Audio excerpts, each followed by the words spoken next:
Once upon a time, there lived in the tropical beauty of America's paradise a beast. Many would come here to test their strength, endurance, and skill against the beast, and to luxuriate in and enjoy the beauty. But beauty suffered a great loss. Hugo, the monster hurricane from the sea, swept through paradise, destroying homes, disrupting power and telephone services for months. Overnight, winds of over 200 miles per hour turned St. Croix from green to brown, from lush to barren. Many thought that all was lost and struggled within themselves to find the will to rebuild. Then one day, the people rejoiced when they learned that the beauty of coral bays and crystal blue waters was indeed alive, and that the beast still lived. Hello, everyone. I'm Jim Simpson, and welcome to St. Croix, my home. Yes, I live here on the island of St. Croix, the site of the 1991 America's Paradise Triathlon. Hugo is behind this island now. The triathlon is back, and the people of the island are back together, either as volunteers or spectators, for this big event. And some of the top competitors from around the world are here. Let's meet some of them. These athletes are certainly pleased to be back in St. Croix after a 2-year absence, because there's no better venue in the world for a triathlon. It's just a natural place to hold one. Now, what has to be remembered about the race today is that it's at an intermediate distance. These swimmers will swim about 1.25 miles, 2 kilometers. They will bike about 58 kilometers, which is about 37 miles, and then they will run 12 kilometers, which is 7.5 miles. It's not really a sprint, but it isn't an Ironman distance either, so that will figure into their strategies. Now, amongst the men, Mark Allen, who has dominated this sport over the past several years, last week, for the first time in everyone's recent memory, was defeated by Mike Pigg, another American who I think may be coming on once again after 2 years or so of laying off a little. But finally in the sport of triathlon, there is a foreigner in the men's ranks who really is threatening everyone, and that is Greg Welch from Australia, who is the 1990 world champion in this event. On the women's side, Erin Baker from New Zealand, who resides in Boulder, Colorado, my hometown, has to be considered the favorite if she is in shape. Jan Wanklin from Australia is doing very well on the triathlon circuit this year, but Erin's main competition is probably going to come from Paula Newby-Fraser, the woman who, in many people's minds, set one of the most incredible athletic performances in history when she finished 11th in the Ironman's competition in the open field. So with that, we're all ready for the swim, and these swimmers want to get it over with. They want to get in the water and have the race be underway.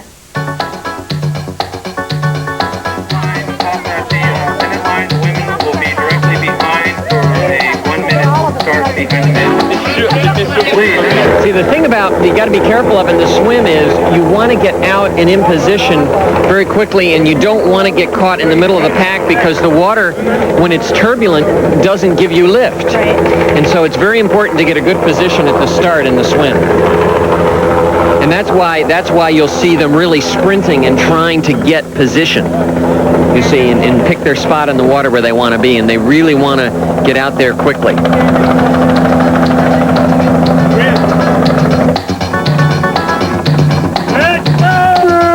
Frank, this is a thrill. After an absence of nearly 2 years, the triathlon is back, and these are the top seeds, nearly 30 of them, in the first segment of the triathlon, the swim. The men will go first. The women will follow in about 1 minute, and right away the best swimmers are out there in front. Mike Pigg made sure he was in that front group. He's very close, but he will settle back in. He won't swim in the front the whole way. No surprises thus far. The Olympic swimmers, Richard Wells of New Zealand, Robin Brew of England, and Wolfgang Dietrich of Germany, all up front. And we'll come back to the America's Paradise Triathlon in a moment and continue the swim. Promotional consideration has been provided by the government and the Department of Tourism of the United States Virgin Islands.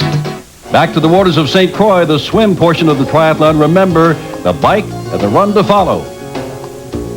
The America's Paradise Triathlon swim is very straightforward and extremely safe, because this year it stays within the harbor. It's protected by a reef outside from the ocean, 5 buoys, and as the swimmers go, you can see them lift their heads. They just watch for the 5 buoy landmarks, makes a tour of Christiansted Harbor, ends up at the old fort that's over 200 years old. They get on their bikes and out on the bicycle course. This is Wendy Ingram, one of the better women swimmers. And they're getting ready to go into this water and follow the men. Up until now, the women have always started in the men's elite field. This is new for them. There's Erin Baker from New Zealand, now resides in Boulder. Once again, if she's in good shape, she will do very, very well here today. Thus far, you're seeing the elite men and women with about 550 more competitors yet to get into the water. Frank, this is the first phase, and we will keep the folks up to date on who's leading in the swim. But the psychology, the idea, the planning that goes into the overall chances for victory in a triathlon, starting with the swim. In the swim, the better athletes in the triathlon usually don't come out of the water first. They just want to stay close. This is an event in which everyone knows his or her place on the pecking order, so to speak, in abilities. The good swimmers know who they are, the good bikers know who they are, and the good runners know who they are. And so what you want to do is, in essence, stay as close as possible in those two elements that aren't your best so that you can do your best in the one where you excel. Now, it's developed over recent years that the best triathletes just have to stay close in the swim. They don't have to win, so you will find them kind of bunch up in packs. And down in the water, remember, Robin Brew, Wolfgang Dietrich, and Richard Wells all in front of the pack, and Mike Pigg is hanging in there with the men, Lindy Ingram, Karen Smyers, and Jan Ripple for the women. These are the men. And they're all lined up, just swimming along, very content to let Robin Brew take the lead and just push the pace. Now, they're lined up here because you actually can draft in swimming. This is a very good example of this. This is Richard Wells drafting off Robin Brew, and he's staying very close in that water that has no turbulence in it. It's nice and smooth, and you can actually get pulled along. Nothing has changed here. Wells, Brew, Dietrich, Mackel, and Mike Pigg all up in front of the men. Ingram, Smyers, and Ripple for the women. But I've got another question for you, Frank Shorter, and that is, no one is wearing a wetsuit. And in other triathlons around the world, we do see the use of wetsuits. Jim, that has to do with the water temperature. Once the water gets above 72 degrees, wetsuits are disallowed. And I think this is good because the wetsuit innovation in triathlons has really allowed swimmers who aren't technically as competent to stay much, much closer in the pack. And I think it's really given them an unfair advantage. On the other hand, once the water gets below, say, 55 degrees, it's probably dangerous not to allow wetsuits. So it really is a problem. But I enjoy watching triathlons where everyone really is battling the elements like this with no unfair advantage. And as a hometown boy, I will tell you that the water does not get under 72 degrees here in the waters off St. Croix. So there will be no wetsuits at all. And right away, Wendy Ingram, a swimming specialist, has taken a very big lead here, and she has to, because she is not as strong on the bicycle or in running. She just has to get as much distance as she can between herself and the other competitors. The Olympic swimmers are still out in front of the elite division of the men, but there are Mark Allen, one of the co-favorites, and Dave Scott, a real fine Ironman performer. Allen's number 1, Scott number 4, well back in the pack, about 10 or 12 back. And this is a very good example of how these swimmers watch each other. They don't really care about the Olympic swimmers in the front. They just want to come out together. The swim is 2 kilometers, remember, and they'll be getting out of the water shortly to head for the bicycles. And Wendy Ingram continues to extend her lead. She is well out of drafting range now from the other women as she rounds the buoy and heads out to sea. Frank, you said as we came on the air that St. Croix is the perfect place to have a triathlon. That was music to the ears of all the residents of St. Croix. Take a look at this shot. This is the residents of St. Croix gift to you. Look at the beautiful waters surrounding this island. As the rest of the pack head out, 600 competitors in all in the America's Paradise Triathlon.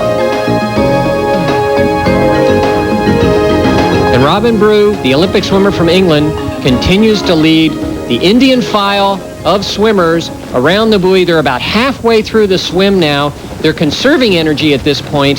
Someone will make a move soon, but it's a little too early right now. And we will keep an eye on the leaders for you. In the meantime, when they do get out of the water, it's onto the bicycle. And Frank Shorter did a feature for us to show us what it's like, how they approach the bicycles, what kind of bikes they use, what the problems are. So let's go back in time to Frank Shorter and talk about phase 2 of the triathlon. You've heard a lot about these bicycles, these what they call trick bikes that these athletes ride. Number one, they're extremely expensive. Even these athletes really can't afford these bikes. All these components are pretty much given to them. The main function of this bike is to keep you in an aerodynamic position, which came from downhill ski racing. To do that, you keep your elbows together on these bars. Then once you're in that position, you don't come out of it. So you have your shifters up on the bars, so you never have to lower your arms, because the most wind resistance, believe it or not, comes from holding your arms out. The next most important thing on this bike is the disc wheel. Why a disc and not spokes? It's a little heavier, but there isn't any air turbulence over the spokes. It's a much more efficient wheel. So that's it. This weighs about 22 pounds. It costs as much as your average compact car. And all these athletes have the same bike because they have to feel no one can have an equipment advantage. Is it fair to say, Frank, that at this moment in time, as they near the finish line of the swim, that they're already thinking bicycle? Are they still thinking swim, or on the automatic? They're watching each other, the ones who really feel they have a chance to win the event. On the other hand, Robin Brew and Richard Wells are thinking there is a money cash award for the first person out of the water who continues on and finishes in the top 25, and it looks right now that Robin Brew is going to win that award, $1,250. And Richard Wells is right behind him, but $1,250 to Robin Brew. Now he has to finish in the top 25. He's capable of it, but from here on in, he's just going to be conservative. That's Richard Wells, who just came through. Wolfgang Dietrich, great Olympic swimmer from Germany, who's improved very much on the bicycle. But Richard Wells comes in. You can see first they put on their helmet, and in this transition area, which is very, very tight, they can't get on their bicycles right away. So they're going to run out with their bicycles. They have their bike shoes attached. If you look very closely, you can see their bike shoes are attached to their pedals, or they're running out with their bicycle shoes. They'll get on, clip into these pedals, which are just like downhill ski bindings. You hop in from the top, they lock you right in. There's a tan line, very interesting. You can see a tan line from someone who was wearing a pulse monitor in training. A lot of these athletes use pulse monitors. Mike Pigg comes through, and he is less than a minute behind. This is very good for him. Mark Allen, you right together. These are the two favorites, literally within seconds of each other after the swim. We're in for a race here today. And the rest of the field coming through, going to get on their bikes, try to settle into a cadence. It's very difficult to go from one movement to another like this. For the first mile or so of the bike, you have to go a little bit less than all out so that you can get the muscles warmed up, because the muscles they're using now are really different from the ones they were using in the water. But you said it all. Mike Pigg and Mark Allen came out almost together, and they're both excellent in this phase 2 of the triathlon, and that is as they take to the roads on their bicycles. And that is Robin Brew of England, who won the swim in $1,250 in the lead. But for how long? That's the question. Back in a moment to St. Croix. Back on the island of St. Croix, the America's Paradise Triathlon continues. Robin Brew of England is leading. The bicycle course in the America's Paradise Triathlon is a loop out to the east end of the island, back through town, around a right angle turn they call the hot corner, to the Beast. That 600-foot climb in less than a mile, down to the airport and back to town. 37 miles, very technical. The good riders will excel on this course. And Frank, as we begin this phase 2, you told us earlier about some people like to put on their shoes and other people have their shoes clipped to the bicycle pedal. Well, these bicycle shoes clip onto the pedals in a binding apparatus. And you can see here that these two athletes are running in their bare feet with their shoes clipped in. Let me tell you from experience, it's much more difficult to hop on your bike and slip into your shoes when you've just come out of the water and you're exhausted. Here's a picture. You can see it's almost like a ski binding, and that's where the idea came from. The shoe clips in. But some people put their shoes on first because it's more difficult to do it when you're worn out. There was a very good example of how when you come out of the water you have to get your land legs back. And as you were watching the swim, if you can recall, they weren't using their legs very much, these athletes, and that's because towards the end they're saving their legs. Here's a good example. Wendy Ingram, all arms, no kick at all, because she's saving her legs. When she gets in to the finish and has to step up and then get on her bike, she wants as much left in her legs as possible. And as Robin Brew won $1,250 for finishing first with the men, So if Wendy finishes in the top 25 of the women, she will get $1,250. Wendy Ingram of Martinez, California. And she really is a superb swimmer. That was a great stroke coming in, nice and relaxed. She looks very good jogging through the shower there. Want to wash off the salt water because it dries up as you get on the bicycle. She's going to head out there and try to maintain this lead. She knows she's not as good on the bicycle as some of the other athletes, but she wants to do as well as she can to maintain her preem. She has her bicycle shoes on, and I found also that I have a lot of trouble getting into those shoes when they're clipped to the pedals. I'm better putting my shoes on and then snapping them in. There goes Wendy Ingram out on the course, leading the women's section of this America's Paradise Triathlon. And at this point, she's trying to get her cycling legs under her. Her cadence is not that fast because she has to warm up those muscles. It will take 5 or 10 minutes to do this, but her aerodynamic position is really pretty good. The goal here is to have as flat a back as possible, keep your arms in, and present as little a target to the wind as you possibly can.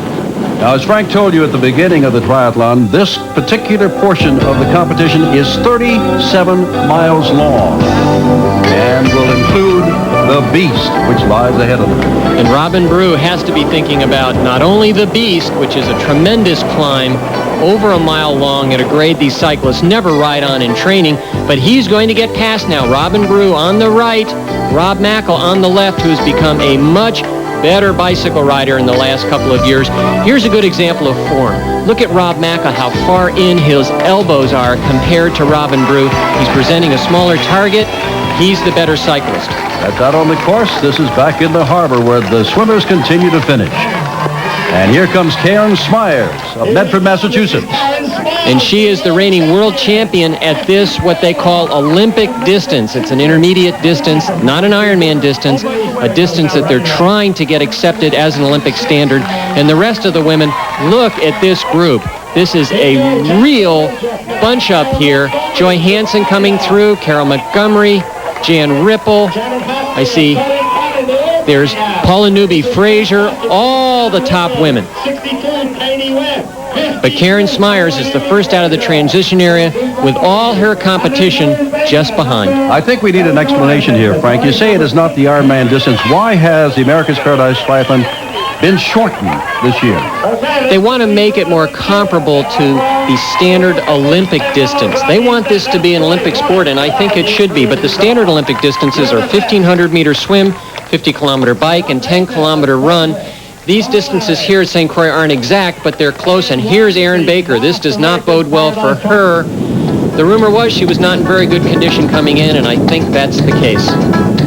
There's a good look at Wendy Ingram still leading in the women's division. And Frank, how do I look, and the people watching our show, spot a good time trial cyclist in this event? The first thing you look for is a flat back, and Wendy here is up a little bit, which means she's struggling. Also, her turnover. If you remember how quickly her legs were going around, watch Rob Mackle here, how quickly his legs are turning over. He's really riding much better. His back is a little flatter, but as we said before, Wendy Ingram is relatively new to this sport. The America's Paradise Triathlon continues from beautiful St. Croix, the United States Virgin Islands. The leading men and women are on the bicycle course. Rob Mackle popping into view, coming down a steep hill, way ahead on the bike leg. Wendy Ingram seems to have warmed up a bit. Her cadence is better, legs moving a little bit faster, asking where everyone else is, but look at her back. She's a little bit flatter. She's better than she was when she first started out. A little about St. Croix there in the dry eastern end, which actually has cactus out there. Now they're coming back into town before they head out of town along the North Shore and toward the Beast. But they're only about 1/3 of the way through the bike leg. Rob Mackle, whose skills are really much, much better on the bike, holding his position till the last minute.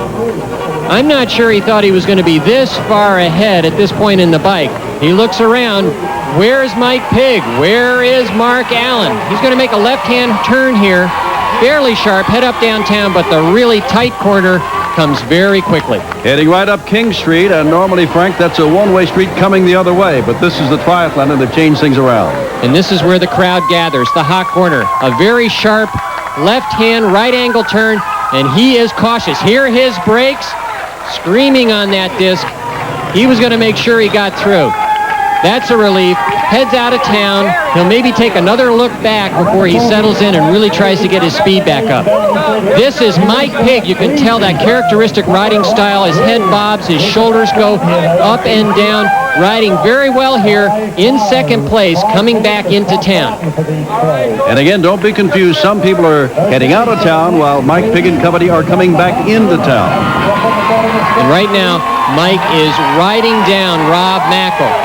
Mike really is the best bicycle rider at this point in time of all the triathletes. He's broken away a little bit from Roy Hinnan. A surprise here. Roy Hinnan from Switzerland riding very well. But Mike Pigg is second around the hot corner. Look how tight that turn is. The perspective is a little off because of the camera lens, but that's a tight turn. And this, Greg Welch from Australia, the current world champion at the Olympic distance, comes through, and he gets off his bike. More riders coming through. That's Harold Robinson, former Cornell distance runner turned triathlete. Very good cyclist in his own right. And I think he's being trailed by Mark Allen coming through here. So we have Harold Robinson, Mark Allen. This is Richard Wells, who was there on the swim. Wolfgang Dietrich from Germany, the great swimmer cyclist. Rip Esselstyn, Simon Cassidy from Vancouver. A whole group coming around in the chase. It looks like Rob Mackle won't have to wonder for long, where is Mike Pigg, where is Mark Allen? Because they're on the way. And here more of the elite men coming through town. What we're doing now is waiting for the first woman, who we understand to be still Wendy Ingram, coming through. But if you watch these male cyclists, you can see they're not quite as aggressive as they come around. They're not riding quite as hard as the men up ahead of them. At this point, Frank, would it be a surprise to see Wendy come back into town still in the lead? No, it wouldn't, because they're only about a third of the way through the bike leg. They're just now settling down into their hard effort. The real riding comes in the final third of the bike. America's Paradise Triathlon St. Croix resuming after Hugo wiped it out last year. And the crowd has turned out. And these are some of the young Virgin Islanders. You can compete in the America's Paradise Triathlon as a team. In other words, one person do the swim, another the bike, and a third the run. It's legal and it's fun. And here is the lead vehicle for the first woman, and it looks like it's still Wendy Ingram coming through. But to me, she looks a little tired. You can see she's coasting there, and she's riding in a straight line. So she's not as aggressive as she was before. Her cadence has slowed down a little bit. Now she has to negotiate the hot corner, that hard right angle turn. And you've got to be very careful because you're very tired. Your reflexes aren't quite as good as you think at this point. Oh, right behind her, Jan Ripple hiding behind the vehicle. Jan is sneaking up on Wendy Ingram. Here comes a hot corner, and here comes Wendy around the corner with Jan right behind her. And Jan's in trouble. Whoa, did she go down? The question now is she in one piece? She looks at her bike. She seems okay, but you've got to look at that front wheel. Is it bent? Can she get back on? Put your bike back into place. But she's standing right in the middle of the road. Wasn't it a couple of years ago the same thing happened to her? Same exact place she went down. Look at that. That's what they call road rash, folks. That is going to be very sore tomorrow. Here's Paula Newby-Fraser coming through. Not that far behind. And the rest of the women's field will be coming by very quickly here. I think that's Joy Hansen right behind her, Carol Montgomery, and Janet Hatfield. Heading for that hot corner where Jan Ripple really took a tumble. And Jan is still trying to make things work, Frank. Well, her problem now is she's jammed her chain. She's trying to get back on and force it out, but it's not coming back on. It's off the front sprocket. And now as she really tries to get going here, it looks like she's pressed down too hard. It's jammed in the rear. She's in trouble. She just has to stop and regroup.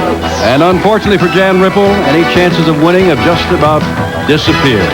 As for the women, Wendy Ingram continues to lead, but as Frank said, she's not pedaling that well. Looks as though she'll fall back. Among the men, Rob Mackle of Indiana University continues to lead as they go off the North Side Road onto the road towards Salt River. A little history lesson here, Frank. Salt River was a landfall of Christopher Columbus in 1493, and mark it down. It is the only site on U.S.-occupied land where it is documented that Columbus landed, and we all know his 500th anniversary of discovering America is coming up. And we'll have more of the America's Paradise Triathlon in just a moment. Back in St. Croix, where Rob Mackle still is out in front from Indiana University with Mike Pigg right behind him as they're coming to the beast. Among the women, Wendy Ingram had the lead at last look with Karen Smyers coming on. Here is Mackle coming down along the North Shore Road and heading toward the beast. And there is Wendy Ingram. She is having some problems, Frank. It seems she's flatted, and this is a major disappointment because it's at least 4 minutes to change. Karen Smyers now in the lead. What kind of pressure does it put on you being in the lead? I'm a little bit nervous about it. It's kind of a fluke because Jan crashed and Wendy flooded. I know the other girls must be close behind. The riders are now approaching the beast. A couple of days ago, we asked Mike Pigg about how he rides the beast. And this is an incredible look into his mind. Here we are at the bottom of the beast, the hill that makes you or breaks you. Some people are going to be crawling, walking, pushing their bikes up. Other people might be dancing. I plan to be dancing up this hill. For all those bike buffs out there, I'm in a 39.24, going about 6 miles an hour. Taking it easy today. I think there's no easy way up this hill. You can come to this hill with two attitudes, positive one or a negative one. If you come with a negative one, it's just going to hurt you and beat you.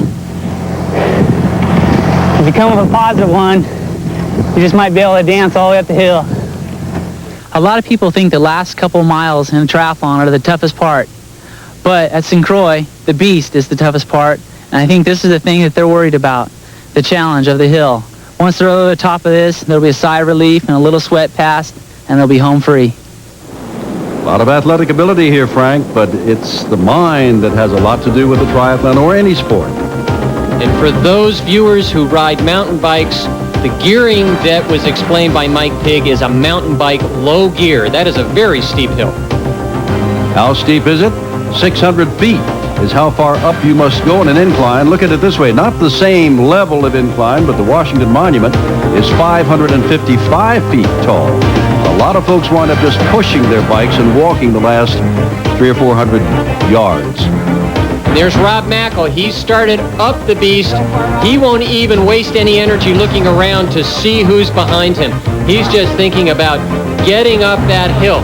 Now you say to yourself, why doesn't he stand up on those pedals? Why does he continue to sit down? It's because you can actually turn the pedals a little faster when you sit down. He's trying to get as much momentum on this hill as possible. And remember, Karen Smyers is now approaching the beast, and she's out in front of all the rest in the women's division.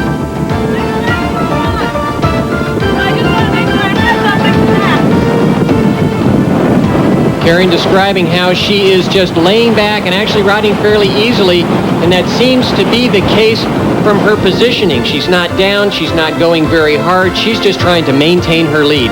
Meanwhile, there is Mike Pigg. You can tell by the shoulder roll. Look at his head, back and forth, those shoulders, and he is chasing this man, Rob Mackle, who continues to sit down. This is a strong athlete to be able to sit down on the bicycle on a hill this steep. Finally, he stands up, looks around. When you're this tired, you have the perception of going even more slowly than you are. You're saying, when am I going to be at the top? When can I start to recover? But he's made it to the top of the beast first, and I think this surprises him. I think it's fair to say at this point, Frank, that Mike Pigg has Rob Mackle in his sights, but where is everybody else behind Mike? I think this shows that Mike Pigg is having a phenomenal bike ride, and look how much more quickly his legs are moving. He was telling us the gear he was in, and he is going much faster than he was when he rode up this hill in training. Look how smooth he is. He just seems to be dancing on those pedals, so he is dancing up this hill just the way he described. That's a performance. Look how easily he makes it over the top and gains momentum. That's what you want to do on these hills. Get to the top and immediately start to gain momentum. And we go back in time. Rob Mackle finished very high among the swimmers, but as you said, that's just one phase. Mike Pigg knew that cycling is his phase. Mackle is still in front, but Pigg is right behind. And Rob Mackle has to slow down because the pavement's wet. They've had a sudden shower. And here is Greg Welch, now in third place, 26 years old, from Australia, although now he lives in Del Mar, California. But he, thus far, is having a good America's Paradise Triathlon. Wolfgang Dietrich right behind him, but Greg Welch powering up this hill. This takes a lot out of you. You are anaerobic at this point, meaning that you are going so hard you're not taking in enough oxygen. And what you want to do is make it to the top and start to recover to get your equilibrium back. It's a tough sport. Last year, Greg had broken ribs, broken hand, and separated shoulder, and here he is. And that's Yves Cordier from France, riding well up the hill, passing Wolfgang Dietrich from Germany. So we have the international field cresting out at the top of the beast. Many of the elite of the men have already reached the top of the beast, and it's an easier way home. The women, of course, are still approaching the beast, and they've got a long way to go. With Karen Smyers in the lead. Out on the course over the hill of the beast and down amid the rain showers is our leader, Rob Mackle. And there is Mike Pigg just moments behind him. Mike Pigg has to feel very, very good. Something to watch here is the straight line that he rides. Mike Pigg has very good bike skills. Coming up the beast, he rode in a straight line. You saw everyone else weaving back and forth. Now he's just looking up every now and then and seeing Rob Mackle coming closer and closer. Which brings me to a point. This is Mike Pigg's best event, cycling. When he gets to the run, is there anybody that can make up that kind of time on him? It all depends on what kind of lead he has. If he has a minute lead or better, he will be very tough to catch. But if he has only a 30 or 40 second lead, yes, Mark Allen can run him down. Greg Welch can run him down. So we will look at the end of this phase 2 of the triathlon and see what his lead is. Can anyone catch Mike Pigg, who entered this, I must say, Frank, as the favorite off the year he's had thus far? He beat Mark Allen down in Australia just last week in another triathlon event. There you can see one of the athletes weaving back and forth. That's what a lot of people have to do on this hill. But Mike Pigg has to be the favorite today based on recent performance. The Beast is not only known to the triathloners around the world who compete here, but even among the residents of St. Croix, the Beast inspires awe. Rob Mackle continuing to lead. That motorcycle that you see by him is not a camera motorcycle. It is a drafting marshal. This person's job is to watch to make sure that when Mike Pigg catches Rob Mackle, and here's Mike, he goes by with enough room. Wendy Ingram has a slight lead over Carol Montgomery, and that is Rob Mackle with a very slight lead over Mike Pigg. It's very close now. From this perspective, you can see it's about 100 yards, which on a bicycle at the speed over 25 miles an hour is only about 5 seconds. So Mike Pigg is going to catch Rob Mackle. It's just a question of when. And now back to the beginning of the Beast, and here is the women's leader, Karen Smyers, and a long way uphill. And Rob Mackle now has only a 20-yard lead on Mike Pigg. He is going to get caught. Does he have any idea that Mike is that close behind him? Oh, yes, Jim. He's been sneaking a peek around every corner. He knows. You can see the drafting marshal by Mike Pigg. They're going to go by, and the marshal's going to make sure that Mike Pigg, the rule is you've got 2 bike lengths. You have to stay away, or if you get in the draft, you've got about 15 seconds to get by. But Mike Pigg is leaving no doubt here. He's far enough away, and he's just going right by, and you can see from the perspective just how much faster he's riding. No contest. He's just pulling away now. Mike Pigg is our leader. Mike Pigg is a pre-triathlon favorite, and he's playing the part. Now for him, it's just a question of extending this lead, getting as much as he can so that he can have confidence going into the run. This is his best event of the 3. He has to have a substantial lead so that mentally he knows he can hold everyone off. Now they're out on the Melvin Evans Highway, and here is Karen Smyers still struggling up the Beast. But looking strong. She can sit down a little bit to recover. You stand up, pedal hard, sit down. What you're doing here is sort of alternating muscle groups a little to allow them to rest. But she's standing now, pushing up, and she's almost at the top. she still looks pretty strong. And close behind her, remember, is Carol Montgomery. You've not seen her yet on camera, but out of British Columbia, she is making a run at Karen Smyers. And at this point, you feel like you're at the end of the race because you're in oxygen debt, you've got lactic acid in your body, you've actually been going too hard. This is where the well-conditioned athlete recovers quickly. And here's Carol Montgomery starting to break away a little bit from that chase group, which is led by Mary Cook, and I think behind her is Paula Newby-Fraser, cresting out at the top of the beast. Mentally, this is the hump. In your mind, you want to get over this. Paula Newby-Fraser, pre-race favorite, but now she's in 4th place. Janet Hatfield, working her way up. This women's race is very, very tight. Come on, Colleen. Here's Colleen Cannon, another one of the women's favorites, not having that good a ride today, struggling a bit, mentally trying to get herself over the top. And Wendy Ingram coming back from that flat, getting back into the race. That shows very well. Rob Mackle no longer in first. This man is Mike Pigg. And here is the example of form. Jim, you asked me, how do you spot a good rider? Well, Mike Pigg may move his shoulders a little bit, but he's got a flat back. He's really working a good cadence. And look at him. This is what they mean when they say put the hammer down. He's in the lead now. He's gaining time. He knows now that every second he can put between him and the pack will help him in the run. Karen Smyers holding on to that slight lead over Carol Montgomery as she heads off the beast. Karen Smyers is a very good runner. She doesn't really want to take too much out of herself on the bicycle, so she's more relaxed, really, than Mike Pigg is. She's just trying to be somewhere near the front at the transition. Never ever get tired of looking at the waters around St. Croix, but some of the folks out on the course in the America's Paradise Triathlon are plenty tired by this time, especially after the beast. But Mike Pigg, he just looks tremendous, Frank. He's climbing a hill on the highway back into town. Almost finished with the bike leg now. For him, it's a question of gaining as much time as possible. Karen Smyers trying to maintain her lead, but she's sitting way back on her saddle, and look, she's almost sitting up. She's not down in a very aerodynamic position. I think she's getting pretty tired here. On the other hand, Mike Pigg is building up such a lead, Frank, I don't know if anybody can catch him at all in the run, the final phase of this triathlon. Karen Smyers, on the other hand, continues to struggle, and she is being caught by Carol Montgomery with every turn of the pedals here.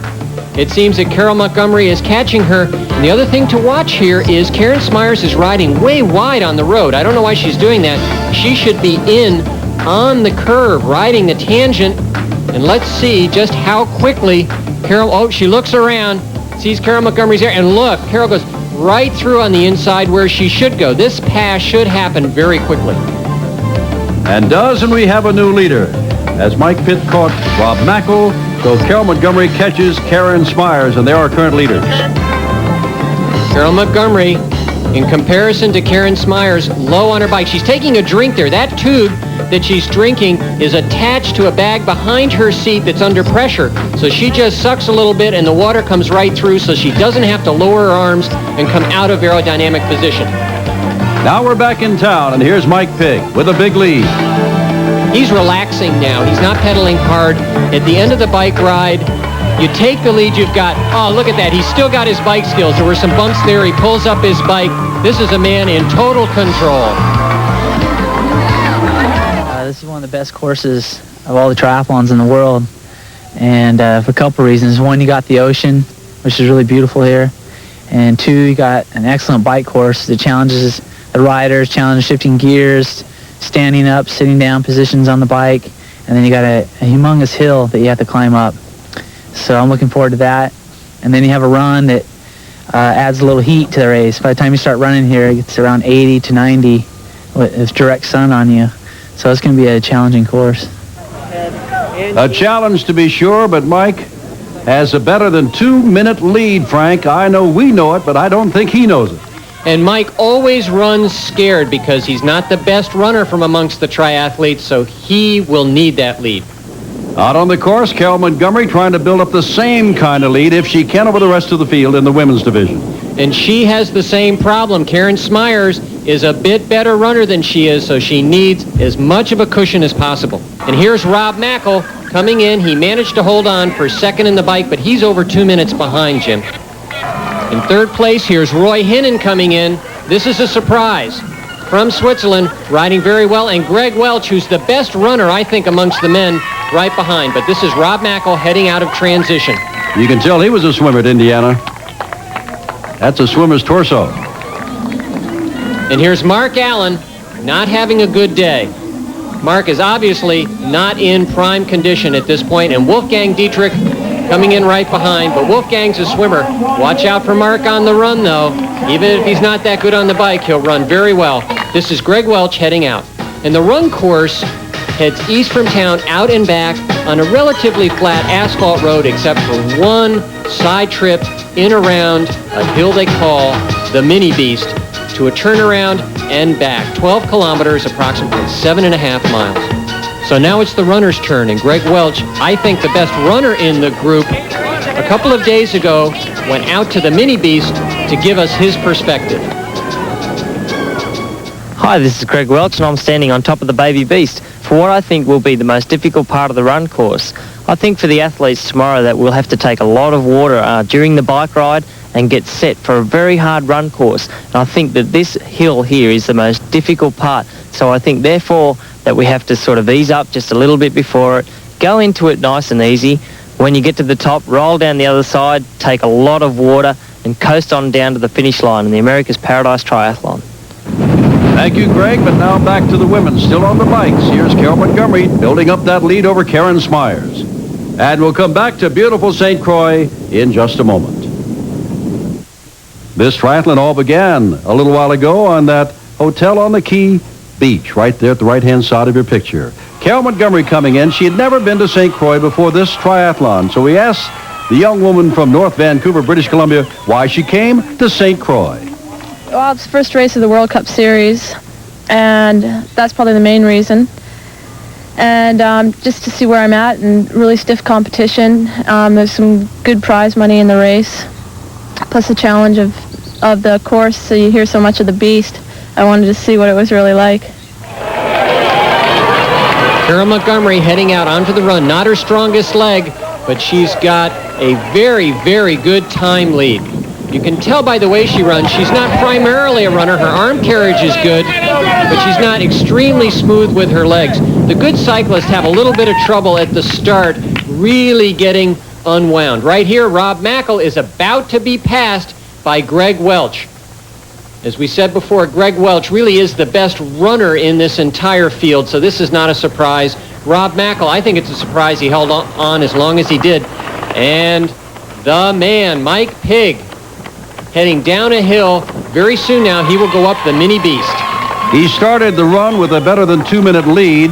Carol Montgomery has a 1 and 40-second lead on the field as she is out on the course, and here come the rest of the contenders. Janet Hatfield, Paula Newby-Fraser, Joy Hansen. Karen Smyers has already gone through the transition. We didn't see her, but now they're out on the run. And here is Mike Pigg. He just topped out over the Mini Beast. He's down the other side. This is the last mental hurdle. He's on his way home. Mike Pigg has had a good year and is having a good year. An outstanding performance and running very easily, Frank. And Greg Welch here in second place knows he's faster than Mike Pigg. He's gaining, but he doesn't know how quickly. Very soon now on this road, he will see Mike Pigg come out of this side loop, and he'll be able to gauge it. Roy Hinnon going by on the road. They're about 2 miles into the run, and he has passed Rob Mackel, who again is primarily a swimmer. Mark Allen going into the side loop. He has passed Wolfgang Dietrich, so Mark Allen is gaining on the other competitors. And here's Carol Montgomery, much like Mike Pigg. She needs only to finish without accident to win this America's Paradise Triathlon of 1991. But let me tell you, Jim, at this point in the run, I don't think she thinks she has it in the bag. Here's Mike Pigg coming down a hill. This is the last big hill in this course. The rest of the run is flat. And whatever happened to Robin Brew of England, who won the swim event, $1,250 check if he finishes in the top 25, and he'll do that. Here's Scott Molina. An Ironman veteran and champion not having the best of days. Scott is clearly off form, and he's in this race probably more for the experience and to just get back into tempo than anything. Kenny Glah, the beast from the east there, along with Brooks Clark. They're both from the eastern United States, so they're right together. And here is Mark Allen. He is going to pass Rob Mackle. Gives him a pat. Rob returns the favor. As we said before, all these athletes know who the faster runner is. Mike Pigg is the story. He's back on the highway now, about a half a mile from the turnaround point. He'll get a look to see who's behind him. And Carol Montgomery is the other story. Carol, maintaining form, maintaining effort. In her mind now, she's saying to herself, just keep up the effort. As long as I don't fall apart, I can win this. You really have to take as much water as you can in this race. There's Mike Pigg at the turnaround point. He can even look at his watch here, see what it says when he goes by this man, Greg Welch, multiply by 2, and he'll know what his lead is. But Greg Welch, with every step now, is going to become a little bit more discouraged because he knows he only has a little bit of time to catch Mike Pigg. Roy Hinnon going by and Mark Allen continuing to improve. He may have had an off swim and really a not very good bike, but he seems to be running very well, salvaging some pride. The leads have been taken by Mike Pigg and Carol Montgomery just coming off the beast. They took the lead, and now Mike Pigg will be the first to the wire. Mike Pigg really running well. This is a man running the last 400 meters of a mile. He has a lot left. Very popular on the island of St. Croix. And their champion for 1991, Mike Pigg. And unofficially, Frank, we have him in a little bit better than 2 hours and 31 minutes. And Greg Welch, having the best run of any of the competitors, extremely happy because he knows he's still improving. And here comes Mark Allen. As we said, disappointing for him. He was one of the co-favorites, but he does finish third.